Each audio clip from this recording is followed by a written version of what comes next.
UP में धर्मांतरण की रोकथाम के लिए योगी कई कदम उठा चुके हैं। एक कदम प्रदेश की यूनिवर्सिटीज में धर्मांतरण की रोकथाम के लिए भी उठाया गया है। Lucknow university, king George medical university समेत कई विश्वविद्यालयों में धर्मांतरण विरोधी दस्ता बनाया गया है, जो छात्रों के बीच रहकर संदिग्ध गतिविधियों पर नजर रखता है। लेकिन ये काम कैसे करते हैं, पूरी जानकारी इस रिपोर्ट में समझिए।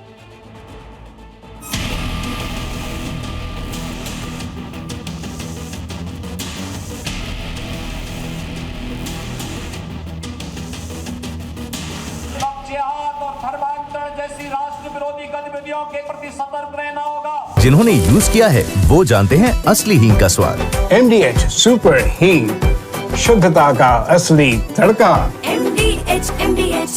अगर कोई कहीं भूल से भी इस प्रकार की गतिविधियों में लिप्त है, उसकी सूचना ससमय आप पुलिस को और प्रशासन को उपलब्ध करवाइए।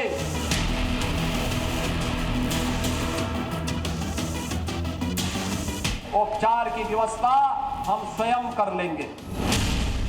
धर्मांतरण गैंग के जिस उपचार की बात योगी कर रहे हैं, उसका ट्रीटमेंट उत्तर प्रदेश के विश्वविद्यालयों में शुरू हो चुका है।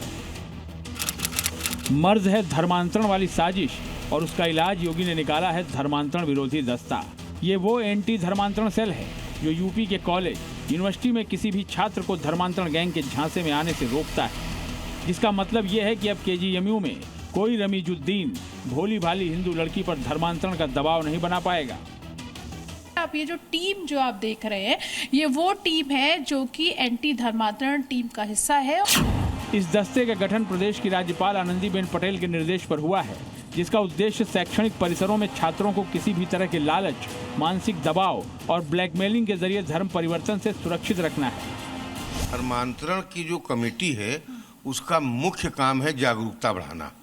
देखिए, ये बच्चे जो हमारे यहाँ PMT में सेलेक्ट होकर बच्चे आती हैं, तो उन्हें ये नहीं पता होता है कि उनको इस धर्मांतरण के ट्रैप में किस तरह से फंसाया जाता है। तो हम लोग उनको बताते हैं कि ये मोल जो होते हैं, जो इस पे काम करते हैं, वो कैसे होते हैं। आप KGMU में एंटी धर्मांतरण सेल का गठन करीब 8 महीने पहले हुआ था, जब आरोपी डॉक्टर रमीजुद्दीन पकड़ा गया था। उसके बाद से इस काउंसिल के सदस्यों का दावा है कि ऐसा एक मामला सामने आया जिसकी जांच में आरोप निराधार पाए गए। टीम होती है, ये बिल्कुल early bird, nib in the bird जो बोलते हैं ना, कि शुरुआत होती है उसी से आइडेंटिफाई कर लेते हैं, तो हमारे लिए बड़ा आसान हो जाता है। क्या लास्ट हमारा स्टेज होता है कि अगर वो नहीं हो रहा है, तब पेरेंट्स को इन्वॉल्व करके उनको भी शेयर की जाती है इन्फॉर्मेशन। धर्मांतरण विरोधी दस्ते का गठन तो हो चुका है, लेकिन सवाल उठता है कि आखिर इसमें कौन कौन लोग शामिल होते हैं, ये काम कैसे करता है। इसका जवाब KGMU की इसी काउंसिल की सदस्य ने दिया। हमारे स्टूडेंट काउंसिल में फर्स्ट ईयर से लेके फाइनल ईयर तक के स्टूडेंट्स उसका पार्ट हैं। तो ये लोग स्टूडेंट्स के बीच में रहते हैं और हर तरह की एक्टिविटीज़ को मॉनिटर करते रहते हैं, और इन्हें लगता है कि अगर कुछ गलत हो रहा है तो उस स्टूडेंट को हमारे यहाँ लाया जाता है। काउंसलिंग के बाद फिर हम देखते हैं कि उसमें कुछ बदलाव हुआ कि नहीं। धर्मांतरण विरोधी दस्ते में छात्र होते हैं, टीचर होते हैं, जो आसपास के छात्रों को ऑब्जर्व करते हैं, और अगर कोई संदेहजनक लगता है तो उसकी काउंसलिंग की जाती है।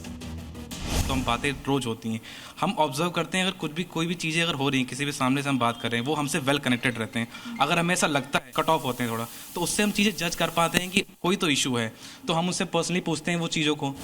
साफ है कि यह दस्ता यूनिवर्सिटी में बढ़ते धर्मांतरण के मामलों की रोकथाम में महत्वपूर्ण साबित होने वाला है, क्योंकि कई बार छात्र छात्राएं बहकावे, ब्लैकमेलिंग या डर की वजह से गलत परिस्थितियों में फंस जाते हैं। प्रीति श्रीवास्तव के साथ ब्यूरो रिपोर्ट, जी मीडिया।